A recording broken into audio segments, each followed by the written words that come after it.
конечно движење на капиталот? Или она не резерва, што велите вие, во кошницата? Во македонскиот случај, барем за конкретно за нашава економско милје, да кажам, според мене тоа повеќе се оди зад краткорочни добивки. Опортунитет се гледа, можност тука да се заработи и вложувам. Не гледам дека постои некаква, добро рековте, некаква стратегија за една железара група да вложи. Меѓутоа, од друга страна, суштината на диверсификацијата е да бидат неповрзани бизнисите. Ако се некако поврзани, тогаш се во иста приказна, нели? Значи нема одговор. Економијата, знаете зашто е тешка економијата и зашто се и тешки овие интервјуа, да речем. Многу често на економистите им е тешко да излезат на интервјуа. На новинарите им уште потешко да прашаат експерт од економијата. Ќе направам паралела со доктор. Земете го пушењето. Дали пушењето има позитивна конотација? Некогаш може да биде позитивно. Никогаш. Дали може јасна порака доктор да даде на јавноста? Да. Пушењето по дефиниција и секогаш и секаде и било и ќе биде штетно. Диверсификацијата во убав пример, рековте, во неповрзани дејности.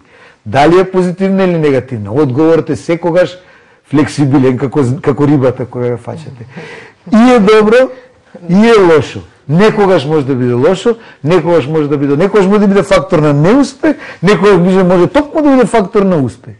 Нема правило. Во економијата концептите се лабави. И секогаш на една страна како сврзани садови. Ако овде притиснете, ваму тече. Ако ваму притиснете, таму тече. Секогаш се бара некој баланс. Секогаш тоа не се вклучува и исклучува, туку секогаш имате некој термостат. Така да, добро рековте, дали е се тоа барање за профит? Може би барање за профит. Дали има нешто лошо?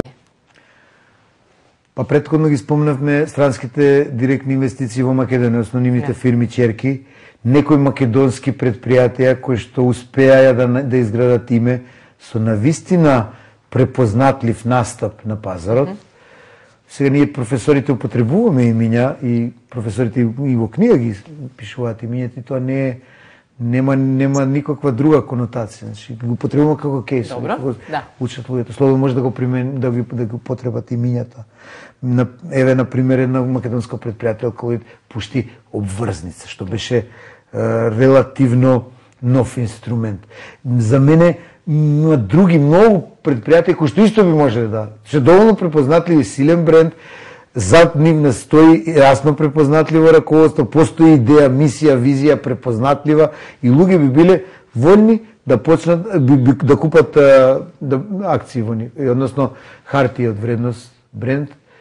Не се користи тој инструмент, не знам зошто, во тој дел. Во другиот дел, околу корпоративно однесување, филантропија, така, но повеќе аспекти има доброто корпоративно однесување. Исто имаме многу добри компании. Имаме и две национални награди, така. Тоа е убаво кога имаш повеќе, кај што се препознава и се наградува доброто корпоративно однесување и се враќа како вложување, се враќа како капитал.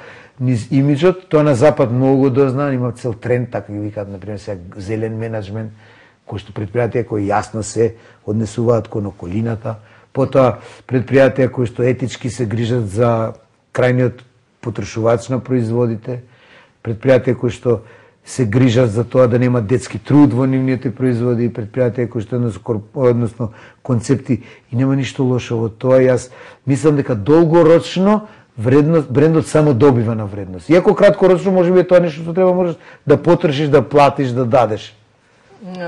Зашто македонските компании главно се раководени од газните, да речем, а не од специализирани менаџери, или таа слика се менува?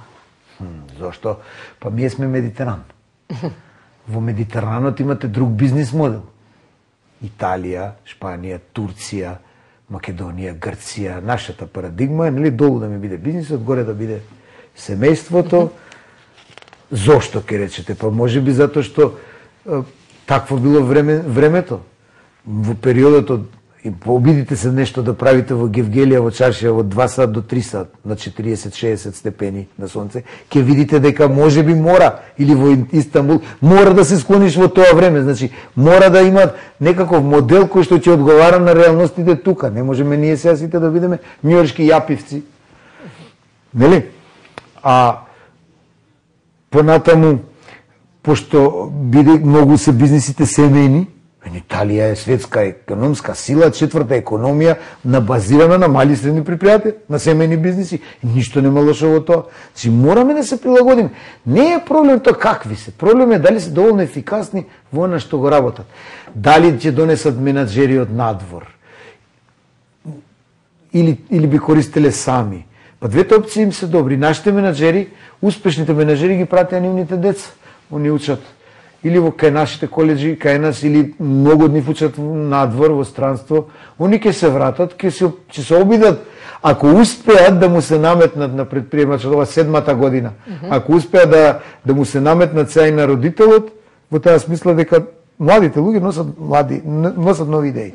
Нас, постарите, ни се свиѓало тоа или не ни се свиѓало, ама така е.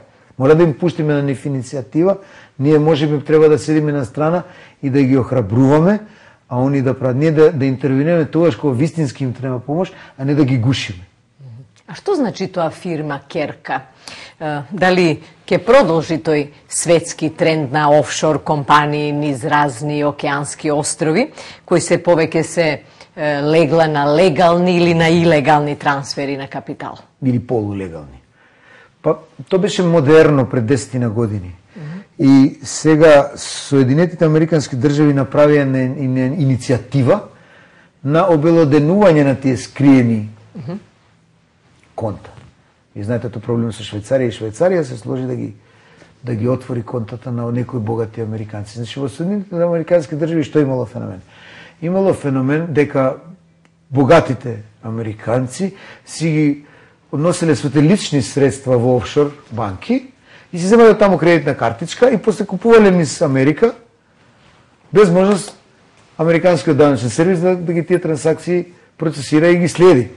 Така да фактички перење пари на дома со овозможено преку тие банки. Меѓутоа, сега тие просторот за такви работи се повеќе се стеснува, барем за познатите модели, не сум толку наивен. Секогаш ќе има нови модели, па контролата секогаш ќе каска, барем за овие модели досега видени се скратува можно. Еве, македонските медиуми пишуваат дека една позната компанија, берзанскиот производ, најпрво го продала на фирма поединец, а тој потоа во истата канцеларија го продала на друга фирма поединец и конечно од островот металот стигнал нели до светските берзи со 3 пати поголема фактурирана вредност и капитал.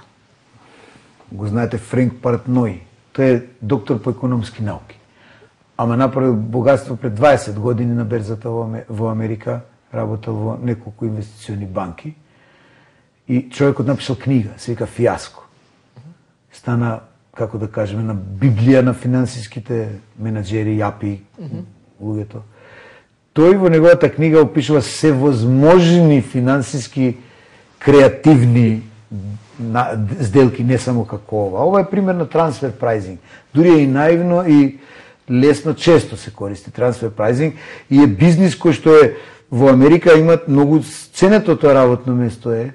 Луѓе кои што седат ги проучуваат даночните системи низ цел свет и се обидуваат сега кај да отворат ќерка за таму да го во таа линијата на вредноста на синџирот на снабдување, копија е синџирот на вредноста, кај да ги така распоредат цените да профитот биде во земјата која што има најмалку данок. И се што е легално, односно се што не е забрането, тука не е нелегално. Работата е дали некој ќе биде спремен да го тоа плати. Сега, тука не е етичноста каде е, кога се спакувува некој финансиски производ, на тој начин да со мали букви или воопшто не се напишува ризикот, значи се спакуваат од две лоши финансиски производа, да се спакува трет со така наречени бизнис деловни тела за специјална намена, се формира трета корпорација преку која сега се продаваат акции.